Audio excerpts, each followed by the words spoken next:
Trump, are you going to have a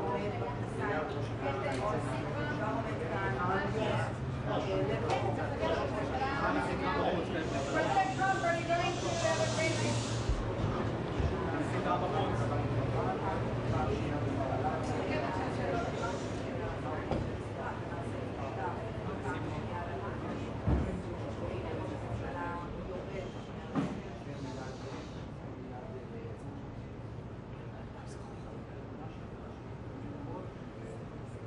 יאללה, אתם רואים אמא? תגידו לי אם אני בטוח שאני אדבר תוך כדי.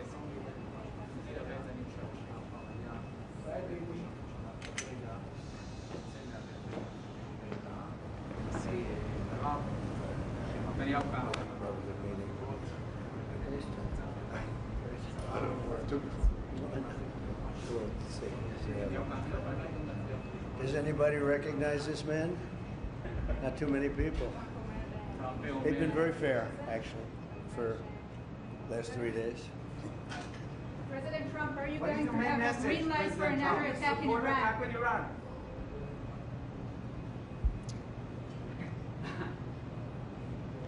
Okay.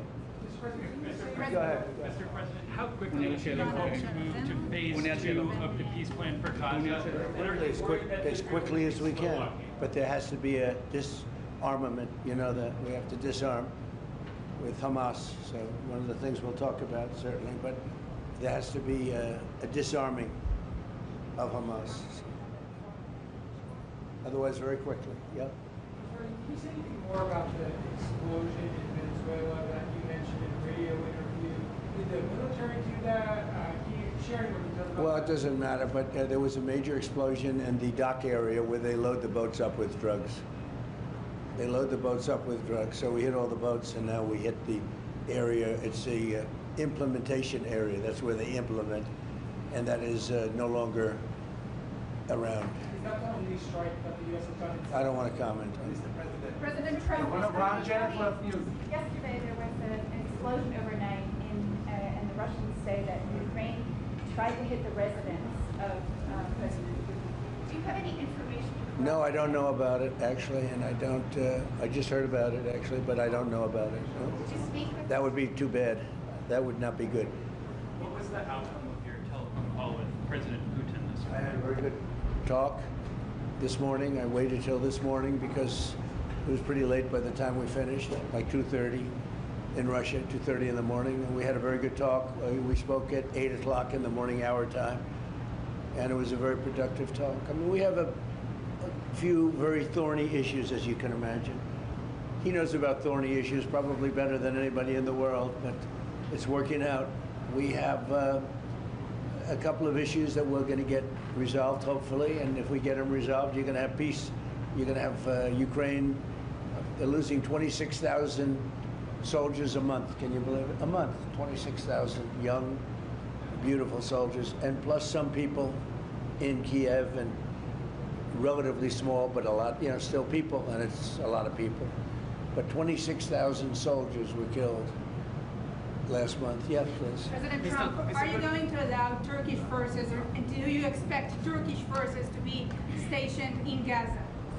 So I have a great relationship with President Erdogan, and we'll be talking about it. And if it's good, I think that's good. And a lot will be having to do with Bibi. We're going to be talking about that. But Turkey's been great, and he's been, excellent as far as I'm concerned. I don't know about you. To me, he's been very good. Can you guarantee that? Sure. Mr. President, Can you tell me a little bit about your relationship with Prime Minister Netanyahu and how important it is for you to see him be pardoned by the Israeli president? Look, he's a wartime prime minister. He's done a phenomenal job. He's taken Israel through a very dangerous period of trauma. Israel, with other people, might not exist right now, if you want to know the truth. That's a pretty big statement, but it's true. I feel that. You had the wrong prime minister. Israel right now would not exist because they were met with a force, the likes of which very few countries could have handled. And we worked together, and we were extremely victorious, to put it mildly. Now I hear that Iran is trying to build up again, and if they are, we're going to have to knock them down. We'll knock them down. We'll knock the hell out of them. But hopefully that's not happening. I heard Iran wants to make a deal. If they want to make a deal, that's much smarter. You know, they could have made a deal the last time before we went through, you know, a big attack on them, and they decided not to make the deal. They wish they made that deal. So I think, again, they should make a deal. They want to make a deal, but sometimes that doesn't happen. Yeah, please. Mr. Trump, hi, Nadav Elimelech, I-24 News Israel. Would you support the overthrow of the Iranian regime? Of who? Iranian regime. I'm not going to talk about overthrow of a regime. They've got a lot of problems in Iran. They have tremendous inflation. Their economy is bust. Their economy is no good. And I know that people aren't so happy, but don't forget, every time they have a riot or somebody forms a group, little or big, they start shooting people. You know, they kill people. And the people tend to, I've watched this for years. There's tremendous discontent. They form 100,000, 200,000 people. All of a sudden, people start getting shot. And that group disbands pretty quickly. So I've watched it for years. They're vicious, vicious people. Yeah. Mr. President, will you support an attack, Israeli attack on Iran if Iran will not have a deal? If Iran will continue with their ballistic missiles and also nuclear weapons? If they will continue with the missiles, yes. The nuclear, fast. Okay? One will be yes, absolutely. The other was, we'll do it immediately. Mr. President, Ron Avraham from Channel 12 News. What are your plans regarding Gaza for the next few weeks? Well, we're going to be dealing on Gaza. That's why this very great prime minister is here right now. We're talking about Gaza. We're talking about a lot of things. We have about 5 major subjects that we're discussing, and Gaza will be one of those subjects. Mr. President, can you guarantee that the last hostages, Ran Philip, will be released before we continue to the second phase of the Gaza plan? Well, let's put it this way. Every hostage just about that's been released was released because of me, Steve Witkoff, Jared Kushner, my whole team, Marco Rubio, Pete Hegseth. They were all released because of us. None were released in the Biden administration, none. They were all released because of us. Then we had a lack of releases with respect to the dead. And all of a sudden they started coming back because I said, nope, you said you could. We have one wonderful young man whose parents are right now inside. And he's, what beautiful parents, a beautiful brother, sister, and like a beautiful family, and they're waiting for the son. It's the only one left, and we're doing everything we can to get his body back. And the parents just said, hopefully he's alive. And I said, I'd love you to think that way. Okay? President so we're Trump. doing everything we can. Do you have President Trump, Out of all of these people, and I'm not just talking about the final 20. Right. Look at all of the people. What do you think the total number is? 255.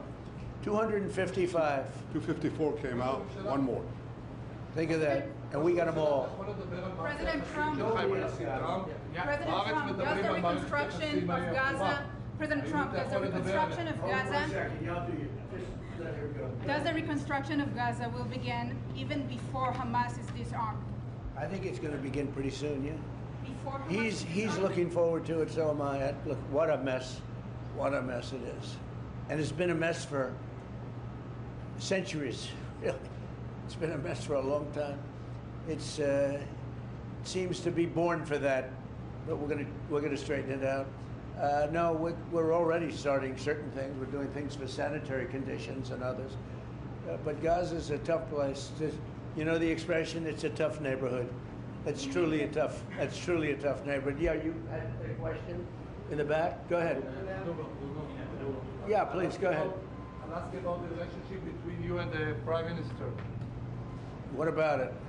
They said that there is no relationship, good relationship between you. I don't think it can be better. We just won a big war together. You know, if we didn't beat Iran, you wouldn't have had peace in the Middle East because nobody would have been able, the Arab countries who have been fantastic would not have been able to make a deal. If we didn't wipe out their nuclear, we wiped it out. If we didn't wipe out with our beautiful B-2 bombers, if we didn't, and we sent a lot of Tomahawks in there also, by the way. from a submarine.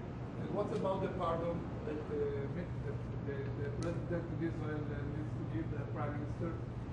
A pardon? Pardon. I think he will. How do you not? He's a wartime prime minister who's a hero. How do you not give a pardon? You know, I think it's a very hard thing not to do it. I spoke to the president, and it's on. I mean, he tells me it's on its way. Mr. You President. can't do better than that, right? Please. Mr. President, can I follow up on Venezuela? Was the facility taken out by the U.S. military, or was it another entity like the CIA? Well, I don't want to say that. I know exactly who it was, but I don't want to say who it was. But you know, it was along the shore. Mr. President, have you or anyone in your administration talked to Maduro in recent days? Well, I spoke to him Recently? pretty reasonably, but nothing much comes of it. Yeah. Mr. President, can you explain the importance? You have to understand what he's done. They've sent billions of dollars of drugs in, but maybe just as bad, they've sent hundreds of thousands of people in from jails, from prisons, from mental institutions and insane asylums. The drug lords, the drug dealers were all sent into our country. But think of it, what he's done. Tren de Aragua, probably the worst gang. They cut off people's fingers. One man made a phone call to complain about them. He cut off their hand. They cut off his hand. Don't ever make a phone call again. We'll cut off your other hand. After that, we'll kill you, they said. That was in Colorado. No, they sent in all of the bad ones. They sent in some bad people. And that to me was just terrible. And they send in drugs. Now, I will say this, 97% of the drugs coming in by sea stopped. We're trying to figure out who the other 3% are. They have a hard time getting people to pilot those boats. But 97% of the drugs coming in by the ocean, by the sea, by water, are gone. Every boat that we take out, we save 25,000 lives of Americans. Thank you very much, everybody. We'll see you. We're going to have a big meeting, and we'll see you in a couple of hours if you'd like. And if you'd like, you can come up and have lunch like you did yesterday. Would you like that or not? Do you want that? Because some of them think it's terrible. It's a bribe. But, you know, a bribe for $25, I don't know. If you'd like, you can go. And if you don't, you can stand in a driveway and melt. All right? But if you want, will you work on that, Margot? Yes, sir. Is Margot doing a good job? She's a star. She's too nice. Her only problem is she's too nice to you. And you're not nice to us, but that's okay. Margot, take them up and have a beautiful lunch, and we'll see you later. Are you worried that the alleged strike on Putin's residence could scuttle the peace? Yeah, I don't like it. It's not good. I heard about it this morning. You know who told me about it? President Putin told me about it. Early in the morning, he said he was attacked. It's no good. It's no good. Don't forget, you know, the Tomahawks. I stopped the Tomahawks. I didn't want that. Because we're talking about, you know, it's a delicate period of time. This is not the right time. It's one thing to be offensive, because they were offensive. It's another thing to attack his house. It's not the right time to do any of that, and can't do it. And I learned about it from President Putin today. I was very angry about it. Please. What? Well, it came out. Well, we'll find out. I mean, you're saying maybe the attack didn't take place. It's possible too, I guess. But President Putin told me this morning it did. One question, Mr. President. Can you expound on the importance of a strong relationship with the state of Israel? And Mr. Prime Minister, you called President Trump the strongest friend for the state of Israel. You work with numerous administrations, numerous presidents. Can you expound on that and what makes President Trump such a strong friend for the state of Israel? Why don't you go first? I'll say it again and again and again. We've never had a friend like President Trump in the White House. It's not even close. And I think you can judge that by not merely by the frequency of our meetings, but by the content and the intensity. I think Israel is very blessed to have President Trump leading the United States, and I'll say leading the free world at this time. I think it's not merely Israel's great fortune, I think it's the world's great fortune. Well, I just want to say that it's very important who the Prime Minister and President of Israel is. We have a great relationship. It was an honor to speak before your leaders. That was a great honor for me. I think it has not happened before, or something they told me. But the relationship's been extraordinary, and Bibi's a strong man. He can be very difficult on occasion, but you need a strong man. If you had a weak man, you wouldn't have Israel right now. Israel would have been, you know, Israel with most other leaders would not exist today. They would not exist. And now they're stronger than ever. Yeah, please. Are you going to ask Netanyahu to sign an agreement with Syria? Well, I hope he's going to get along with Syria, because the new president of Syria is working very hard to do a good job. He really is. I know he's a tough cookie, and he's, you know, you're not going to get a choir boy to lead Syria. That's the one thing I would say. So I hope they're going to get along, because, you know, I dropped the sanctions on Syria because otherwise they wouldn't have had a chance. We want to see Syria survive. So we're going to be talking about Syria too. Okay. Thank you very much, everybody. Have a good time. Go have a good lunch. Prime Minister Netanyahu, Thank there's you. a lot of tax regarding. You know, after you hear these things, I think better to quit now. Thank you. Thank you.